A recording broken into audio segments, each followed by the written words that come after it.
नमो एक बार का फिर से स्वागत है हमारे YouTube चैनल संस्कृत पॉइंट पर। जैसा कि आप सभी जानते हैं, आज का विषय है महाकाव्य के आधार पर किरातार्जुनीयम समीक्षा। चलिए विषय को प्रारंभ करते हैं। संस्कृत वाङ्मय में सभी प्रकार की साहित्यिक रचनाओं को दृश्य काव्य और श्रव्य काव्य के रूप में विभाजित किया गया है। जो दृश्य काव्य है उसके अंतर्गत क्या आते हैं? नाटक आदि का समावेश होता है और श्रव्य के पुनः 3 भेद माने गए हैं: पद्य, गद्य, चंपू काव्य। पुनः पद्य को भी 2 भागों में विभाजित किया गया है। एक होता है महाकाव्य, एक होता है खंड काव्य। महाकवि भारवीकृत किरातार्जुनीयम एक महाकाव्य है, अर्थात पद्य के अंतर्गत आने वाला एक महाकाव्य कौन है?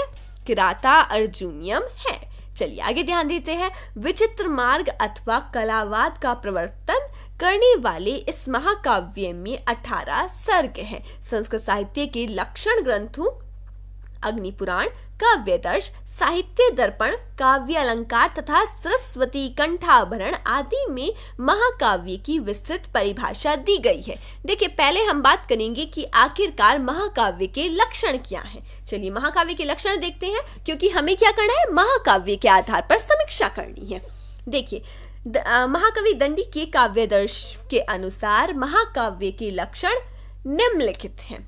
महाकाव्य में सर्ग होनी चाहिए। साथ में क्या है? उसका प्रारंभ आशीर्वाद, वंदना अथवा किसी वस्तु के वर्णन से होना चाहिए। अर्थात प्रारंभ किससे होना चाहिए?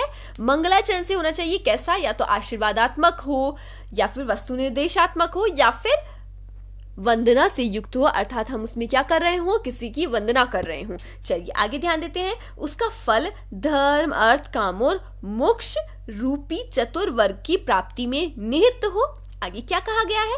महाकाव्य का नाम चतुर अर्थात व्यवहार कुशल और उदान अर्थात लोकातिशय संपत्ति से युक्त हो। महाकाव्य नगर, समुद्र, पर्वत, ऋतु, चंद्र, सूर्योदय व अस्त का वर्णन अर्थात सूर्योदय का वर्णन हो या फिर अस्त का वर्णन हो, उद्यान, सरिता, मधुपान, विप्लंब, विवाह, कुमार जन्म अर्थात पुत्र का जन्म हो, मंत्रणा, दूत, प्रयाग, नामक नायक के अभ्युदय आदि के वर्णनों से अलंकृत होना चाहिए। अर्थात इतने सारे वर्णन किस में होने चाहिए? एक महाकाव्य में होने चाहिए।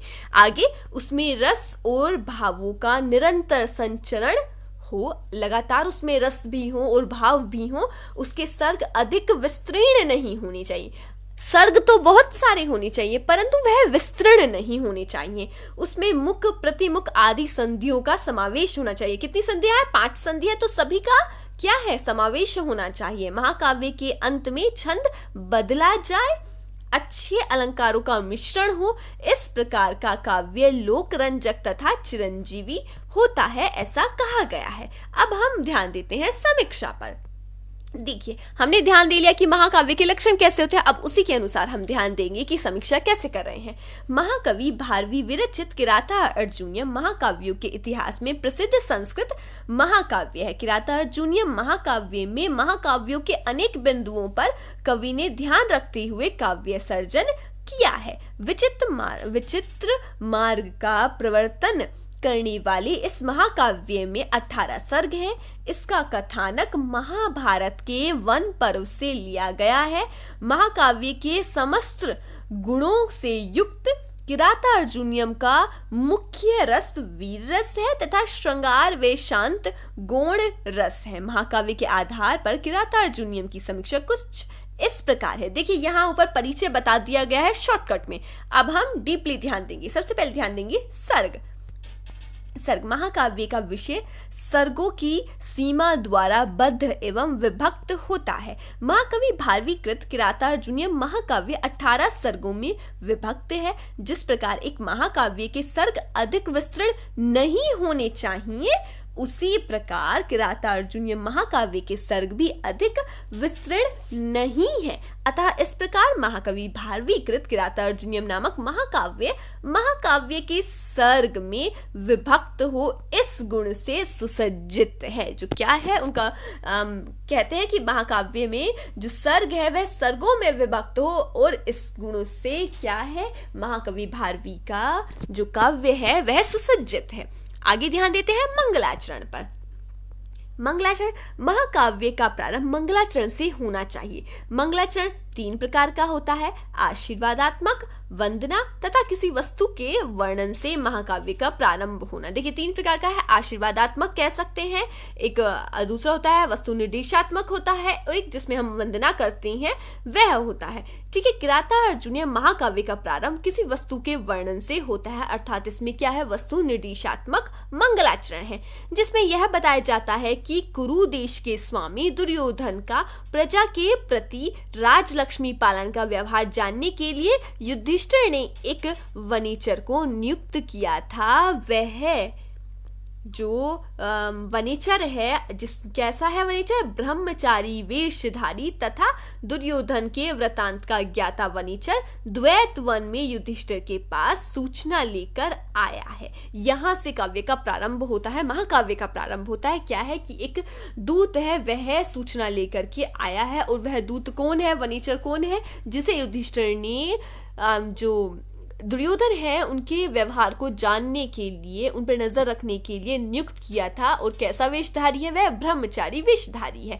इस प्रकार इस महाकाव्य में वस्तु के वर्णन से महाकाव्य का प्रारंभ होता है, अर्थात वस्तु निर्देशात्मक मंगलाचरण से इसका प्रारंभ होता है। इससे भी हमें क्या प्राप्त होता है कि यह महाकाव्य के लक्षण से युक्त है। आगे ध्यान देते हैं, नामकरण।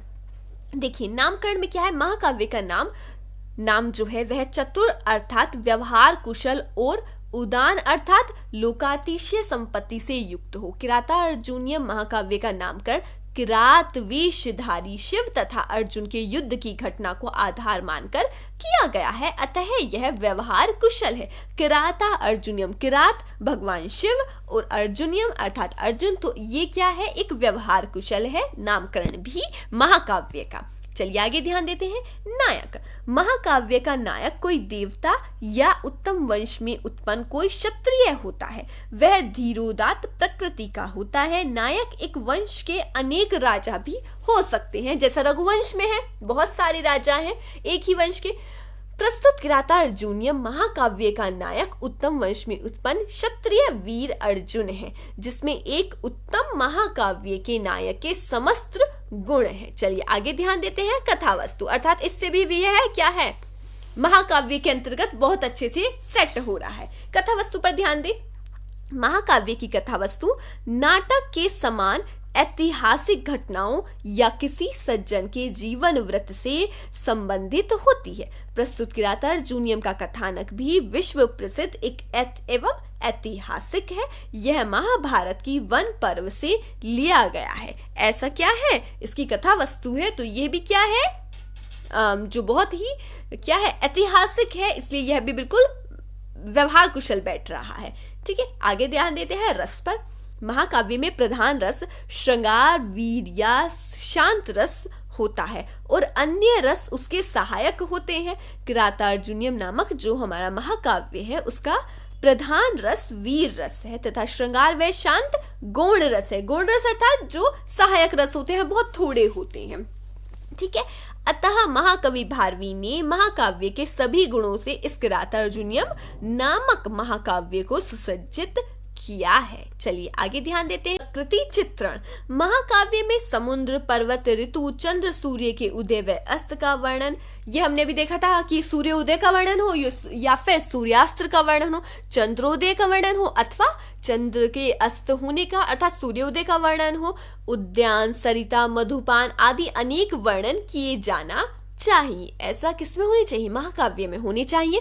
किराता अर्जुनीयम में महाकवि भारवी ने अपनी पैनी दृष्टि से देखा है और क्या है, उनका हृदय उन दृश्यों की अभिरामता से में खूब रमा है। इसी से अनेक प्राकृतिक वर्णनों में इतनी सजीवता दृष्टिगोचर होती है। अर्थात क्या है कि जो उनके प्राकृतिक वर्णन है तभी उसमें क्या है, बहुत ज्यादा सजीवता दृष्टिगोचर होती है। सायकाल में डूबते हुए सूर्य का वर्णन, पंचम सर्ग में हिमालय का वर्णन, कमल वनों का वर्णन अत्यंत रमणीय प्रतीत होता है। ये कुछ उदाहरण दिए गए हैं जो किसमें है, किराता अर्जुनीयम में है। आगे भी ध्यान देते हैं, देखिए, जो महाकवि भारवी है वह बाह्य प्रकृति तथा आंतरिक जो अंतः प्रकृति है दोनों का ही चित्रण करने में कुशल है, परंतु क्या हुआ है कि कवि को आंतरिक भावों की व्यंजना कराने का अधिक अवसर नहीं मिला है। और इसका कारण क्या है?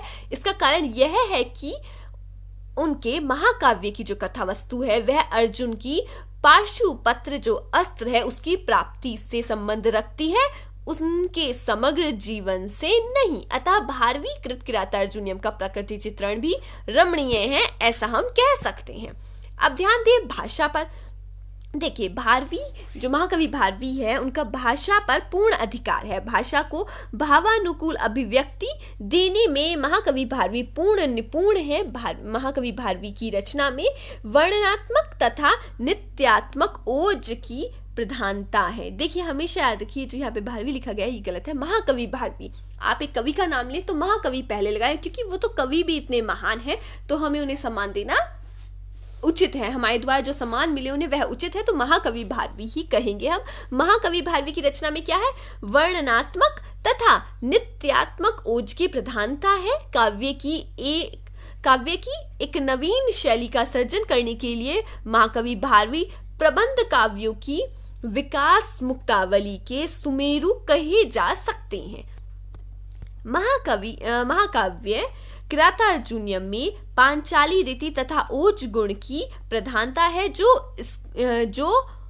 इसको अत्यंत श्रेष्ठ बनाती है। हमने ये जो गुण और वो है वह भाषा के अंतर्गत ही देख लिया है। देखिए, भाषा में हमने क्या देखा कि उनकी शैली कैसी है, फिर रीति क्या है और गुण कैसे हैं महाकवि जो भारवी हैं उनके किरातार्जुनीयम में। ठीक है, आगे ध्यान देते हैं छंद पर।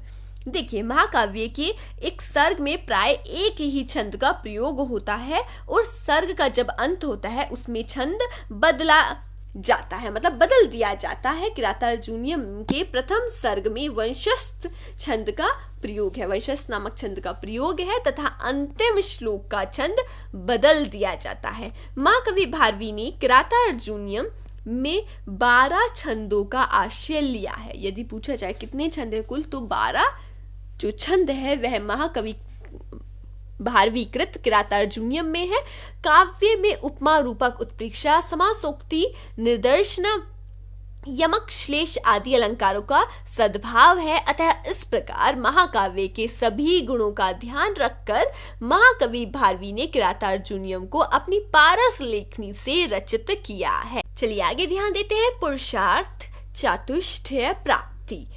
देखिए, महाकाव्य में फल प्राप्ति होनी चाहिए। धर्म अर्थ काम तथा मोक्ष चारों फलों में से किसी एक की भी प्राप्ति होती है। ऐसा है किसी एक की प्राप्ति भी हो सकती है। ठीक है, किरातार्जुनीयम में लौकिक दृष्टि से काम पूर्ति पर शिव दर्शन तथा अस्त्र धर्म प्राप्ति रूपी फल है। क्या कहा गया है? देखिए, यदि हम ध्यान दें कि किरातार्जुनीयम में क्या प्राप्त हो रहा है तो देखा जाए तो जो किरातार्जुनीयम है उसमें लौकिक दृष्टि से तो काम पूर्ति पर शिव दर्शन, मतलब भगवान शिव के दर्शन, तथा जो अस्त्र है वह पशुपत जो अस्त्र है वह धर्म प्राप्ति रूपी फल है। अर्थात इसमें 2 फल प्राप्त होते हैं। ठीक है, अतः इस सभी समीक्षा से किरातार्जुनीयम में महाकाव्य के सभी गुणों जो सभी गुण हैं उनको बहुत ही मनोहर रूप में चित्रित किया गया है। किरातार्जुनीयम इसीलिए लोकरंजक तथा चिरंजीवी है, ऐसा हम कह सकते हैं। आप चाहे तो इस तरह भी लिख सकते हैं।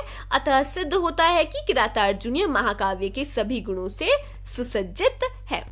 उम्मीद करते हैं आपको जो हमारा आज का टॉपिक था महाकाव्य के आधार पर किरातार्जुनीयम की समीक्षा यह अच्छे से समझ में आया होगा। यदि आपको कोई भी प्रश्न हो तो आप हमसे कमेंट बॉक्स में पूछ सकते हैं। आपका दिन शुभ हो। हमसे जुड़ने के लिए आपका बहुत बहुत धन्यवाद।